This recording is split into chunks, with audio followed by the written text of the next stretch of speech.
สามสร้างคือเส้นทางความศรีวิไลเป็นเส้นทางสว่างไสวในบาทเดียวใหม่สู่ความเจริญนับวันหุ่งใสสามสร้างก้าวไปสู่เส้นทางเดินพร้อมเพียงใจทุกเผ่าก้าวเดินภาษาเจริญหุ่งเฮืองวิไลเวียกงานสามสร้างคือเส้นทางลาวหุ่งเฮืองสีทุกเผ่าสนร่วมสามัคคีมีก้อนกำลังภาษาก้าวไปที่ผมหอมแห้งภาษาเข้มแข็งก้าวสู่หลักใสพักนำพาส่องเยืองทางให้สามสร้างก้าวไปบ่ได้รอท่าหีบมาสร้างแขวงเป็นหัวหน่วยยุทธศาสตร์ทุ่มเททุกความสามารถ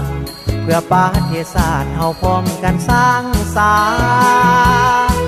างเมืองเข้มแข็งพร้อมกันออกแข่งให้เดินก้าวหน้าสร้างบ้านเป็นหัวหน่วยพัฒนา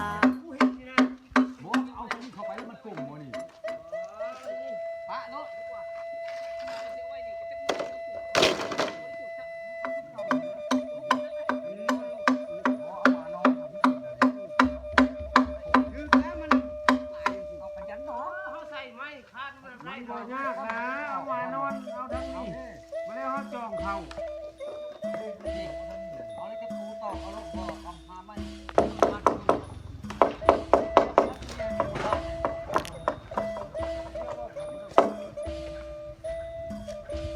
ดูผมใหม่ให้เนาะ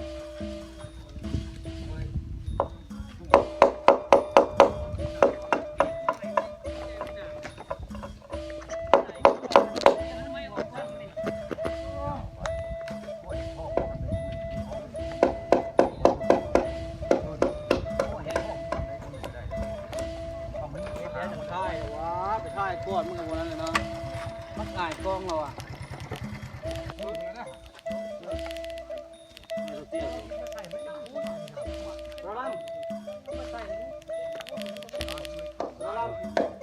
เสียเงินมาให้แล้วเดี๋ยว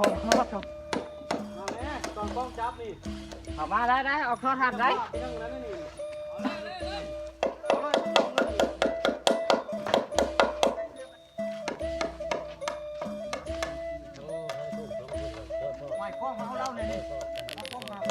เอาตัวมิจะส่วนสองส่วนเลยชอบถ้าไก่ซอสมันเด้งมันยังมันไม่จองคนมิจะจองเขาอย่างเดียวแต่ห้างมารับบ่ครับครั้งนี้ก็เอาเดือนดอกเพราะว่าโมนี่ไงฮะ